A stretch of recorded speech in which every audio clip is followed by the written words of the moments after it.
দেড় মাসের বেশি সময় ধরে বন্যার জলে বন্দী গ্রামের বাসিন্দারা মালদার ভূতনির 3টি গ্রাম পঞ্চায়েতের বিস্তৃত এলাকা গঙ্গার জলে প্লাবিত হয়ে রয়েছে। তবে হিরানন্দপুর গ্রামে এখনো পর্যন্ত পর্যাপ্ত পরিমাণে ত্রাণ না দেওয়ার অভিযোগ তুললেন বাসিন্দারা। গ্রামের বাসিন্দাদের অভিযোগ, দেড় মাসেরও বেশি সময় ধরে বন্যার জলে সমস্যায় রয়েছেন তারা, কিন্তু মাত্র একবার তাদের কাছে ত্রাণ পৌঁছেছে।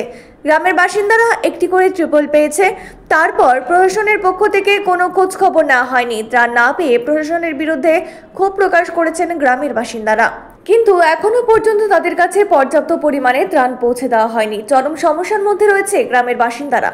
বাড়িঘর অর্থাৎ সেখানে জল ঢুকেছে, বাড়ির আসবাবপত্র থেকে গরু ছাগল নিয়ে উঁচু বাঁধে এসে ট্রিপল টাঙিয়ে বসবাস করছে বাণিজ্যক ব্লকের ভূতনি হিরানন্দপুর গ্রাম পঞ্চায়েতের বিজেপি পরিচালিত। পঞ্চায়েতের প্রধান অনিমা মণ্ডলের স্বামী শঙ্কর চন্দ্র মণ্ডল জানান, গ্রামের বাসিন্দারা যে ট্রিপল পায়নি, যে অভিযুক্ত করছে সেটা সম্পূর্ণ ঠিক। তার অর্থাৎ পরিবারে এই মাত্র ট্রিপল পেয়েছে।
সামনে যাবো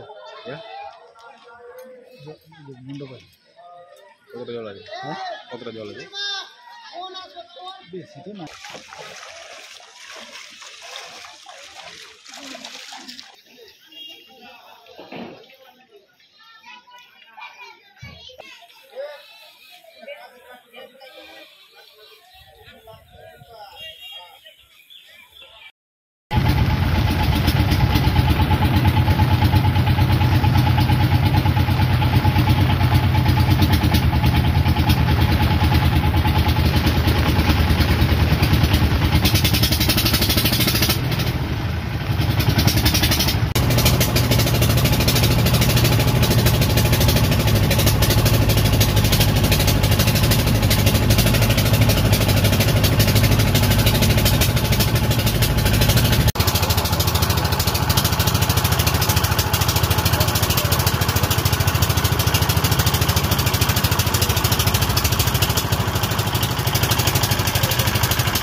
আপনারা কি কষ্টের মধ্যে আছেন?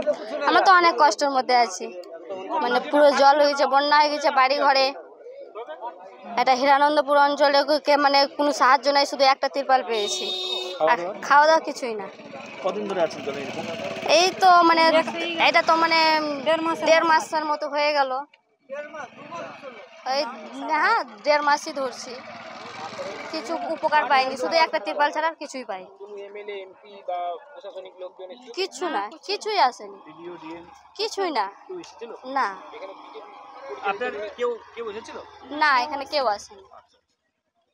কেউ খোঁজও করেন? না, খোঁজও করে না। লাইন টাইন আছে? হ্যাঁ লাইট আছে, মাঝে মধ্যে কেটে দেয় লাইট। লাইট তো এখন থাকছেন কোথায়, বাঁধে নাকি? হ্যাঁ বাঁধের উপরে। আপনার নাম? মধুমিতা মণ্ডল। ভয়াবহ বন্যা হচ্ছে, এটা অস্বীকার করার কোনো জায়গা নেই। এবং 98 সালের বন্যার পর প্রথম বন্যা ফেস করছে মানুষ। জল চলে গেছে, মানুষ পরিষ্কার পরিচ্ছন্ন করে বাড়ি ঢোকার চেষ্টা, অর্ধেক মানুষ বাড়ি চলে গেছে। সামনে দুর্গাপূজা, মানুষের মধ্যে একটা আনন্দ, কিছুটা দুঃখের মধ্যেও আনন্দ ছিল। তাও ভেবেছিল কিছু মানুষ আমাদের বাড়ি চলে যাচ্ছি, বাড়িতেই সবাই মিলে আমরা থাকবো। মানুষ যখন নিজের বাড়িতে ঢুকতে না ঢুকতেই এই ভয়াবহ মা গঙ্গা এমনভাবে আসলেন, পুরো 3 গুণ ডুবিয়ে দিলেন ভূতনি। শুধু ভূতনি না, মানিকচকের 10টা বুথ এফেক্টেড হয়ে গেল, ছিল না এরকম। গোপালপুরের প্রায় 6 থেকে 7টা বুথ এফেক্টেড হয়ে গেল, যেটা ছিল না এরকম। এবং যেগুলো জায়গা কোনোদিন ডুবিনি ভূতনিতে, সেটাও এবার ডুবে গেল।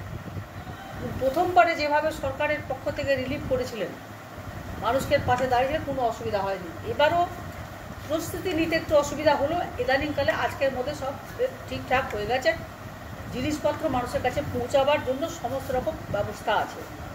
পঞ্চায়েতি রাজ মানে পঞ্চায়েতে যারা আছেন তাদেরকে দিয়ে, তাদের মাধ্যম দিয়েই কাজ তারা করছেন বেশিরভাগ ক্ষেত্রেই। হিরানন্দপুরের প্রধান, দক্ষিণ চণ্ডীপুরের প্রধান, আর উত্তর চণ্ডীপুরের প্রধান, যেরকম সব জায়গায় এইভাবে কিন্তু আমাদের কাজ চলছে। মানিকচক, গোপালপুরটা ইদানিংকালে বা মানিকচকটা এখন পর্যন্ত কোনো সাহায্য প্রথম থেকেই তারা পায়নি। এবার হয়তো ডিএম সাহেব রেডি করছেন সমস্ত, এবং বিডিও সাহেব, যারা আমাদের নেতৃত্ব, সব দলের মানুষকে বলি, দল পরে করো, তৃণমূলও করতে হবে না, কংগ্রেসও করতে হবে না, তোমাকে বিজেপি করতে হবে না, সিপিএম করতে হবে না। মানুষ, তোমরা ভূতনির মানুষকে রক্ষা করো, আমরা তোমাদের সঙ্গে আছি।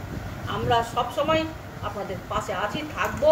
আপনারা নিজের বাঁচান এবং পর্যাপ্ত পরিমাণে ত্রাণ পৌঁছে দেওয়া হবে। প্রতি বুথে খাওয়ার আমাদের জেলা প্রশাসন পৌঁছে দিচ্ছেন, কিন্তু বুথ থেকে বাড়ি খাওয়ার পৌঁছে দেওয়ার যাদের দায়িত্ব, তারা ওখানে যদি ম্যানিপুলেট করেন, আর এরকম যদি আমরা জানতে পারি, ওখান থেকে আমার পুলিশকে বলা আছে ধরে নিয়ে যাও, পরিষ্কার সাফ কথা। এবং আবার খাবার রান্না করা থেকে শুরু করে বিভিন্ন এনজিও থেকে শুরু করে মানুষের কাছে খাবার পৌঁছে দিয়েছিল। আমি চাইছি সব থেকে যেটা মুখবধির যারা আছেন, তার মধ্যে যেটা হচ্ছে আমাদের জন্তু জানোয়ার, গরু, ছাগল, যারা প্রত্যেকবার বন্যাতে এরা বলছেন যে আমরা আগে বের করে নিই, এবার সেটা স্কোপ পায়নি। ফলে এরা খাবার পাচ্ছে, তাদের খাবারটা যেটা এখন খাবার সমস্ত কিছু নিয়ে 3টা নৌকা চেঞ্জ করে মানুষ নিজের জায়গা দিয়ে পৌঁছাতে হচ্ছে জিনিসপত্র। সবাই কষ্টে আছে, মানুষের পাশে সমস্ত প্রশাসন আছে, আমরা আছি। মানুষকে মুখে একটা আওয়াজ শুনিনি, এবারও আমরা শুনতে দিব না। এটুকু বলবো, শান্ত থাকুন, ভালো থাকুন। আপনাদের কিছু হলে আপনারা আমাদের মাধ্যমে জানান, আমাদের কাছে লোক ফোনে জানান, আমরা প্রশাসনকে জানান, বিডিওকে জানান। একটা হেল্পলাইন আমরা আপনাদের কাছে করে দেওয়া হয়েছে বোধহয়, সেই হেল্পলাইনে আপনাদের খবরগুলো জানান, আপনাদের পাশে প্রশাসন থাকবে। এটাই ভূতনির মানুষকে আমার বলার, এটা আমি মানিকচকের মানুষকে বলা, গোপালপুরের মানুষকে বলা। লোক যদি এখানে রাজনীতি না করে মানুষের কাছে পাশে দাঁড়ান, এটাই আমার আবেদন থাকে। যখন আমরা বলেছি 12,000 কোটি টাকা কেন্দ্র সরকার যদি দিয়ে দেন, তাই এটা জাতীয় বিপর্যয়ে বাঁধ পার্মানেন্টলি সলিউশন হয়ে যাবে, শুক্রাকলি থেকে আমাদের শামশেরগঞ্জ পর্যন্ত। সেইটা তো একটা সময় সাপেক্ষ ব্যাপার, সেটা দিবে। মমতা ব্যানার্জি আন্দোলন করছেন, আমরা সরকারের কাছে আন্দোলন করছি। আমাদের দীর্ঘদিন ধরে মালদা জেলা তৃণমূল কংগ্রেস আন্দোলন করলেন, তারা টাকাটা পাক, মানুষ কাজ করুক। যতটা স্টেট গভর্নমেন্টের ক্ষমতা, প্রায় 100 কোটি টাকার মতো কাজ পুরো এলাকা জুড়ে হয়েছে। কিছু